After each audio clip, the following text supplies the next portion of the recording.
हाँ बेटा, last class में हम फोटोसिंथेसिस का एक टॉपिक जिसको हम बोल रहे थे फॉस्फोराइलेशन, है ना, प्रकाश फॉस्फोरिलीकरण। उस फॉस्फोरिलीकरण को हम डिस्कस कर रहे थे और उस फॉस्फोरिलीकरण में फोटो फॉस्फोराइलेशन मीन्स प्रकाश फॉस्फोरिलीकरण।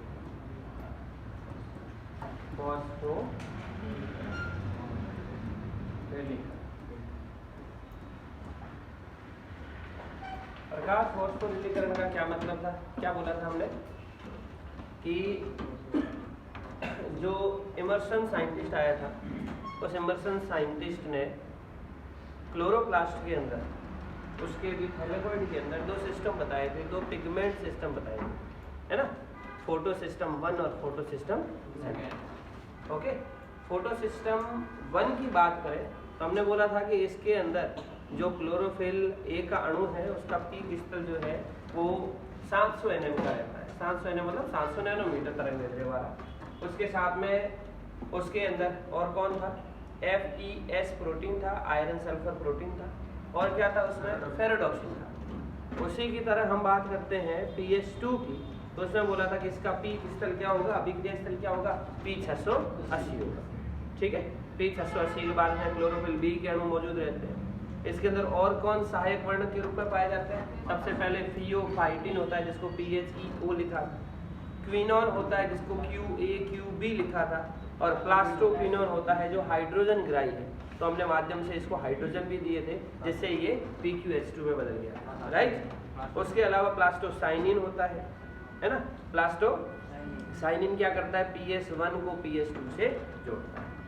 फिर बात की थी PS1 जो है वो किसमें काम आता है, चक्रीय और अचक्रीय दोनों प्रकार के फोटोफॉस्फोराइलेशन में काम आता है। लेकिन PS2 की बात की थी वो सिर्फ और सिर्फ अचक्रीय यानी कि नॉन साइक्लिक में काम आता है। क्लियर। प्रकाश फॉस्फोरिलीकरण इसको हमने बेटा दो भागों में बांटा था। क्या बोला था, पहला तो अचक्रीय फोटो फॉस्फोराइलेशन।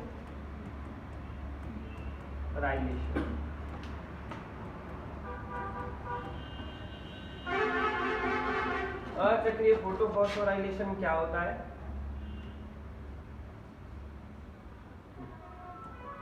अचक्रीय फोटोफॉस्फोराइलेशन की बात करें तो ये किस में होता है, थैलेकॉइड में होता है ना। थैलेकॉइड के अंदर अपने पास सबसे पहले क्या होगा कि जैसे ही क्लोरोफिल का अणु सूर्य के प्रकाश को यानी कि फोटोन को ग्रहण करेगा, वो क्या हो जाएगा, उत्तेजित हो जाएगा, और उत्तेजित होकर के क्या करेगा, इलेक्ट्रॉन को रिलीज करेगा। और उसी समय हमने दूसरा स्टेप पढ़ा था, जल का प्रकाशीय अपघटन, यानी कि जल जो था वो सूर्य के प्रकाश की उपस्थिति में मैग्नीज और क्लोरीन आयनों की उपस्थिति में स्प्लिट हो गया था, टूट गया था, किसमें, प्रोटॉन में यानी हाइड्रोजन आयन में, इलेक्ट्रॉन्स में और ऑक्सीजन में, और हमें अपनी ऑक्सीजन मिल गई थी। जैसा हमने पहले इक्वेशन में पढ़ा था कि CO2 और H2O मिल करके क्या करते हैं, C6H12O6 और ऑक्सीजन का निर्माण करते हैं, जिसमें से H2O टूटेगा, ऑक्सीजन बनाएगा, ये होता है लाइट रिएक्शन। और CO2 को हम फिक्स करेंगे, ठिकाने लगाएंगे, और किसका निर्माण करेंगे, भोजन का निर्माण करेंगे, कार्बोहाइड्रेट का निर्माण करेंगे। तो फर्स्ट हमने स्टार्ट की थी प्रकाशित अभिक्रिया। उसके अंदर देखो, सबसे पहले जब जल का अणु टूटता है तो किस में टूटेगा, प्रोटॉन में, इलेक्ट्रॉन में, और किस में टूटेगा, ऑक्सीजन, राइट। यहाँ से जैसे ही ये वाटर का मॉलिक्यूल टूटता है तो सबसे पहले इलेक्ट्रॉन किसके पास में जाते हैं, PS2 के पास में, और PS2 कौन था, PS2 कौन था अपने पास में, P680। क्लियर। जैसे ये P680 इलेक्ट्रॉन को ग्रहण करता है, इसके ऊपर सूर्य का प्रकाश पड़ता है, ये फिर उत्तेजित हो जाता है फोटोन पड़ते ही, और ये क्या करेगा, इलेक्ट्रॉन को त्यागेगा। जैसे हमने इंट्रोडक्शन के अंदर देखा था कि एक होता है मुख्य वर्णक, उसके साइड में होते हैं सहायक वर्णक, क्लोरोफिल बी, कैरोटीनॉइड्स। यहाँ से जब सूर्य का प्रकाश फोटोन के रूप में आता है तो वो कहाँ जाता है? प्राथमिक अभिक्रिया स्थल की ओर। ये प्राथमिक अभिक्रिया स्थल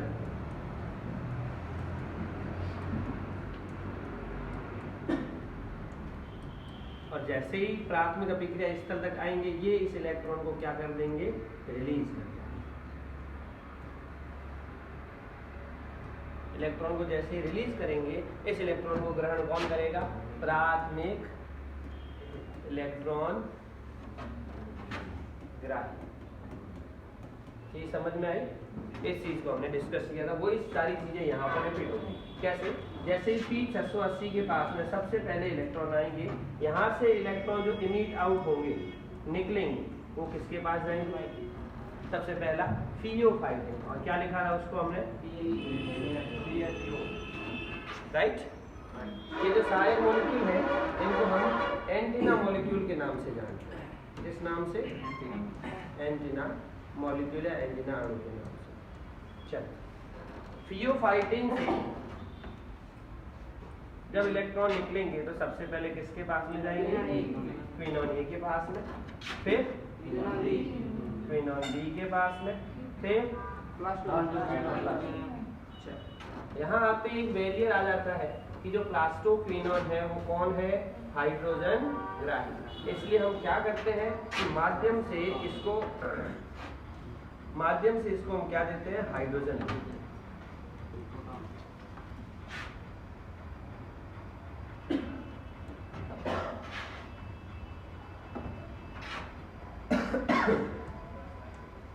माध्यम से हम इसको क्या देते हैं? हाइड्रोजन देते हैं। इसको माध्यम से हमने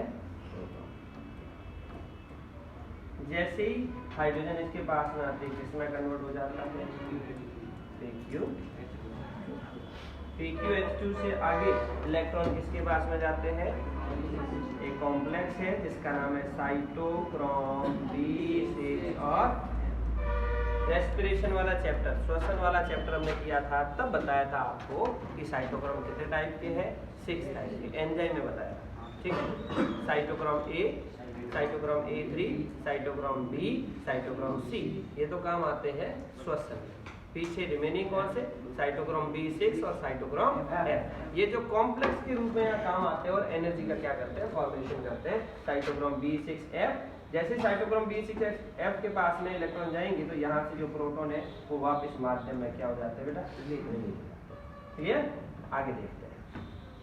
साइटोक्रोम B6F के बाद में इलेक्ट्रॉन कहाँ जाते हैं? प्लास्टोसाइनिन के पास में, PC के पास में। और जैसे PC के पास में जाएंगे और साइटोक्रोम आएगा तो यहाँ से किसका निर्माण होगा बेटा? ऊर्जा का या एनर्जी का निर्माण होगा। एनर्जी मतलब ADP और इनऑर्गेनिक फॉस्फेट मिल करके किसका निर्माण?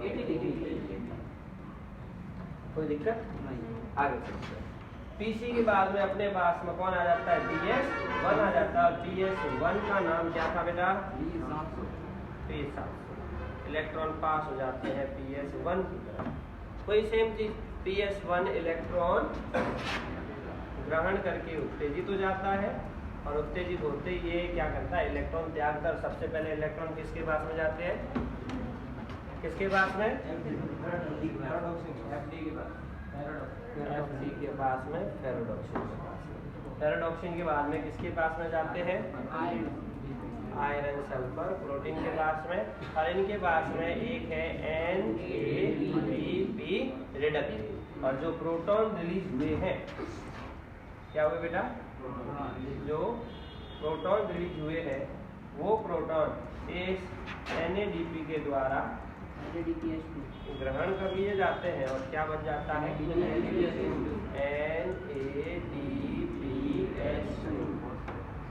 ठीक समझ में? ये है अचक्रीय प्रकार का प्रकाशीय फॉस्फोरिलीकरण।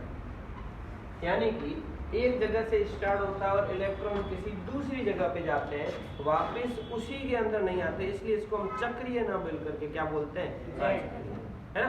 अब इस चीज को हम देखें तो हमें एक शेप नजर आ रही है ना? इस चीज को अगर ध्यान से देखें तो एक शेप नजर आ रही है Z, इसलिए इसको Z स्कीम के नाम से भी जाना जाता है। चलो इसके बारे में अगर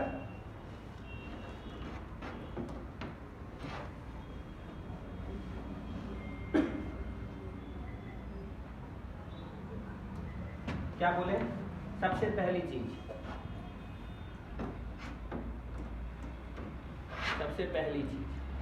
इलेक्ट्रॉन का स्रोत कौन है? इलेक्ट्रॉन का स्रोत कौन है? इसमें इलेक्ट्रॉन कहाँ से आ रहे हैं? वेरी गुड, H2O से आ रहे हैं, P680 से नहीं आ रहे। तो हम बात पहले करेंगे जो इलेक्ट्रॉन का सोर्स है वो कौन है? H2O। दूसरी बात करें इलेक्ट्रॉन का पथ कैसा है? अच्छा, ये मतलब वापस इलेक्ट्रॉन उसी H2O के पास में या P680 के पास में नहीं आ। तीसरी बात करें इसके फाइनल प्रोडक्ट के रूप में क्या क्या बनता है? एक तो बनता है अपने पास में ऑक्सीजन, एक बनता है ATP, वेरी गुड, और एक बनता है अपने पास में NADPH2। क्लियर? और बात बताओ, ये अचक्रीय प्रकार का जो फॉस्फोरिलीकरण है वो सभी पादप कोशिकाओं में होता है।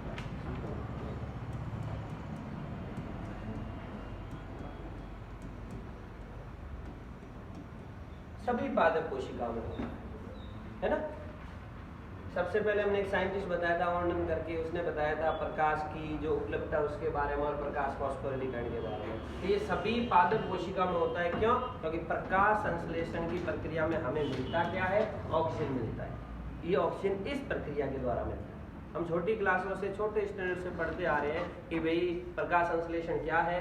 तो हरे पादप सूर्य के प्रकाश की उपस्थिति में क्या करते हैं? वायुमंडल से CO2 और भूमि से जल को लेकर के भोजन बनाते हैं और ऑक्सीजन निर्मित करते हैं। वो ऑक्सीजन जो है रियल में इस पूरी प्रोसेस के द्वारा निर्मित होती है और फिर हमें क्या होती है? प्रोवाइड होती है।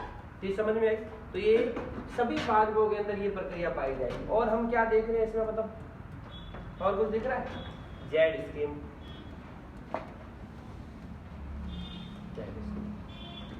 और क्या देख रहे हैं इसके अंदर? PS1, पहले PS2 की बात करें, PS2 एंड PS1 दोनों का होता है। और क्या देख रहे हैं? ये जो है वो कहाँ रहा है?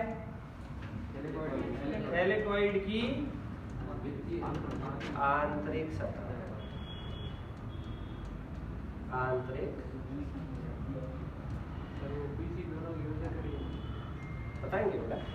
फिर बात करें कि इस PS2 के सहायक वर्णक बोले तो फियोकाइटिन है, क्विनोन है, प्लास्टोक्विनोन है, प्लास्टोसाइनिन। PS1 की बात करें तो फेरेडोक्सिन है, और कौन है? आयरन सल्फर प्रोटीन है, और NADP रिडक्टेज। ओके। और जो PC है, स्पेशल एक नंबर का क्वेश्चन ध्यान रखना बेटा। PC जो है वो क्या करता है? PS1 को PS2 से जोड़ता है। तो हम क्या बोलेंगे? PS1 प्लस PS2, या PS1 और PS2 के बीच की जो योजक कड़ी है ना, लिंक रिएक्शन है, वो कौन है? प्लास्टोसाइनिन। कोई दिक्कत समझ में आया? इसके बारे में लिखा था क्या कुछ? नहीं, ये पत्र बनाया था। चलो आप ये कुछ पॉइंट्स है ये लिख दो, या फिर बाद में हम इसको अंतर के रूप में लिख देंगे। अभी इसको ध्यान दो। दूसरी बात करें चक्रीय प्रकार का, अचक्रीय तो बात कर ली, चक्रीय प्रकाश फॉस्फोरिलीकरण।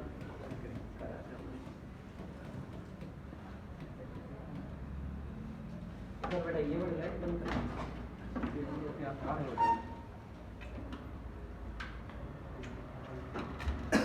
हेडिंग लिखो, चक्रीय प्रकार का प्रकाश फॉस्फोरिलीकरण, फिर समझाते हैं। और वो जो चीज है वो अंतर के रूप में लिखेंगे हम बाद में। चक्रीय और अचक्रीय।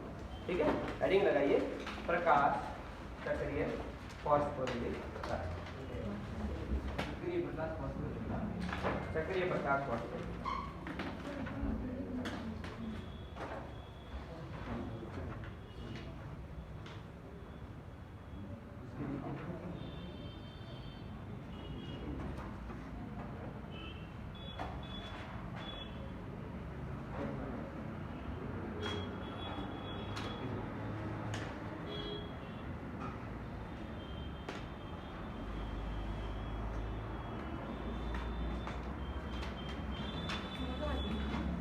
लगा दी। देखो सक्रिय प्रकाश फास्फोलिकरण की बात करें तो सबसे पहली चीज इसका पथ कैसा होगा, इलेक्ट्रॉन का पथ चक्रीय या चक्री, ध्यान दो इधर, चक्री। चक्री का मतलब जहां से इलेक्ट्रॉन निकलते हैं वहीं जाकर के वापस रिपीट हो, सॉरी वहीं जाकर के वापस आ जाएगा। फिर बात करें क्या कि जो PS1 और PS2 की बात की, PS2 मतलब P680 सिर्फ अचक्रिय में काम आया था और PS1 चक्रीय अचक्रिय दोनों में काम आया था। तो यहाँ पर कौन काम आएगा बेटा, P700 इलेक्ट्रॉन के स्रोत के रूप में, इलेक्ट्रॉन के स्रोत के कैसे होता है देखो, P700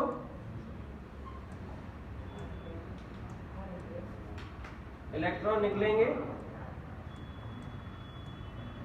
सबसे पहले किसके पास में जाएंगे,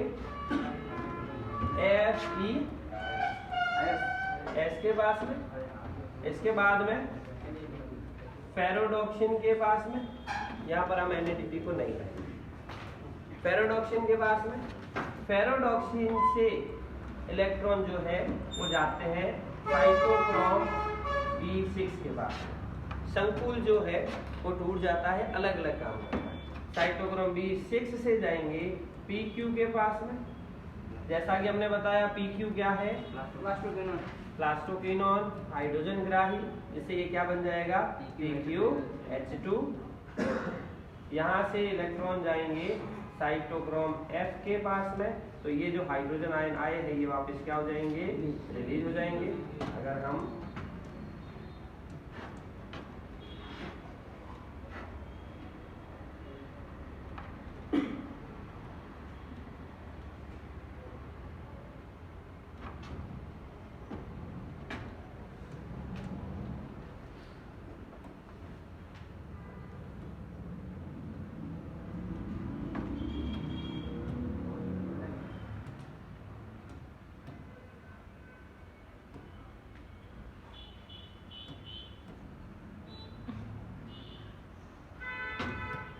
ठीक है, तो सबसे पहले P700 से इलेक्ट्रॉन निकले FeS से फेरोडॉक्सिन से साइटोक्रोम B6, वहां से प्लास्टोक्विनोन से हाइड्रोजन आए, किसके पास गए, प्लास्टोक्विनोन ने हाइड्रोजन को ग्रहण करके PQH2 बना दिया। वहां से इलेक्ट्रॉन गए साइटोक्रोम F के पास में, यहाँ से जाते हैं PC के पास में और PC से इलेक्ट्रॉन वापस किसमें चले जाते हैं, P700। इलेक्ट्रॉन का पथ कैसा दिख रहा है, चक्रीय, ठीक है, इसलिए इसको हम चक्रीय प्रकार का प्रकाश फास्फोलिकरण कहते हैं। और इम्पोर्टेंट तथ्य की बात करें, सबसे पहले इलेक्ट्रॉन का पथ हो गया चक्रीय। दूसरी बात करें, इलेक्ट्रॉन का स्रोत क्या हुआ, P700, वहां क्या था, नहीं बेटा वहां था जल का अणु, और इसमें इलेक्ट्रॉन वापस किसमें आ रहे हैं, और वहां कहाँ जा रहे थे, वापस NADP में जा रहे थे, वापस नहीं आ रहे थे। ठीक है, वहां पर ऑक्सीजन का निर्माण हो रहा था, ATP का निर्माण हो रहा था, NADP का निर्माण हो रहा था। यहाँ पर ऑक्सीजन नहीं बनती, NADP नहीं बनता, ATP देखो साइटोक्रोम आए हैं तो ऑब्वियसली ATP का भी कहीं ना कहीं फॉर्मेशन होगा। यहाँ ADP एक जगह ADP से क्या बन जाएगा, ATP, और ये दूसरी जगह ADP से क्या बन जाएगा, तो दो जगह ATP का फॉर्मेशन होता है। ठीक है, अब देखो इसमें ऑक्सीजन बन ही नहीं रही, तो फास्फोरिलीकरण का क्या मतलब, हमें तो क्या करना था, H2O को तोड़ करके ऑक्सीजन को निर्मित करना था ना। यहाँ न तो H2O तोड़ रहा है, H2O टूट ही नहीं रहा है, यानी H2O जो है वो काम ही नहीं आ रहा। तो इसका क्या मतलब बताओ, प्लांट्स के अंदर अपनी मेन प्रक्रिया क्या थी बेटा, कि H2O को तोड़ के ऑक्सीजन को निर्मित करना।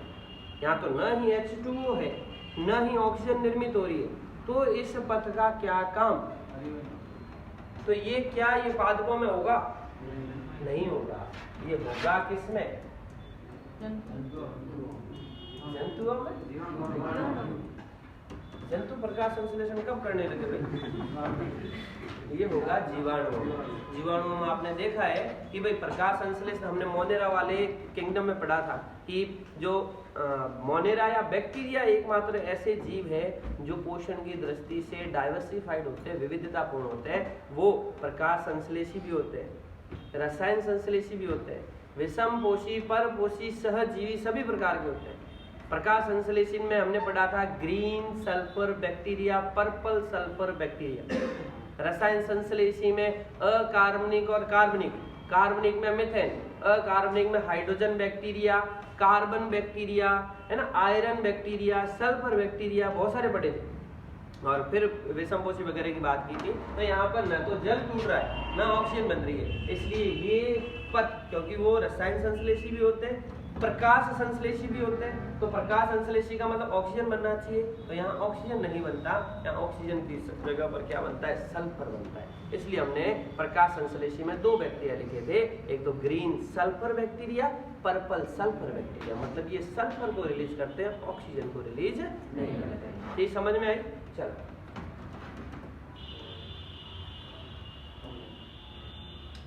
अच्छा, एक चीज ये इसको देखना, यहाँ पर थोड़ा मिस्टेक किया है कि जो P700 से इलेक्ट्रॉन निकलते हैं वो FD में ना पहुंच करके कहाँ निकलते हैं, FD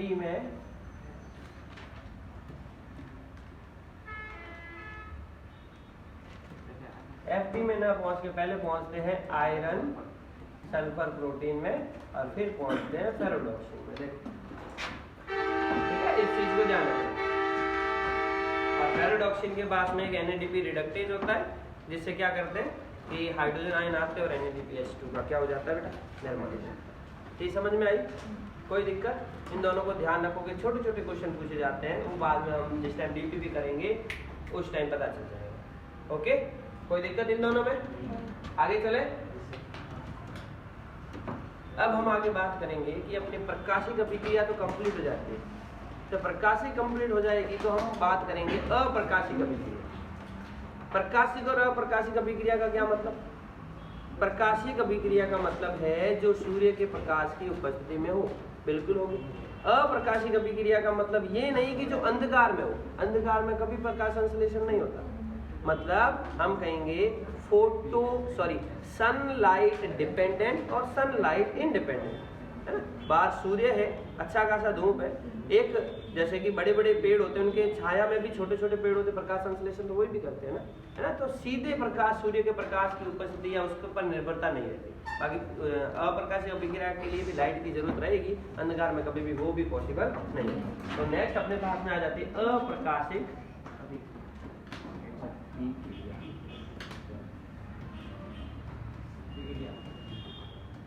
अप्रकाशिक अभिक्रिया का क्या मतलब है?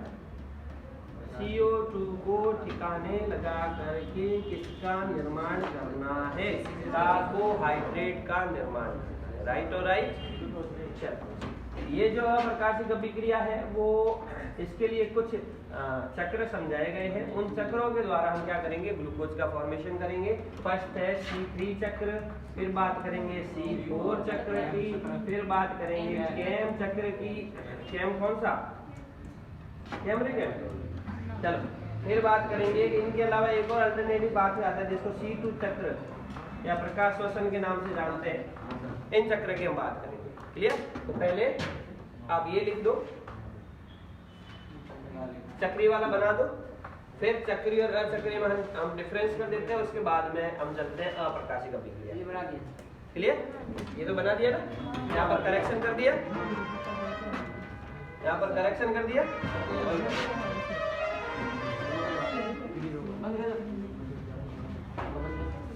ये बंद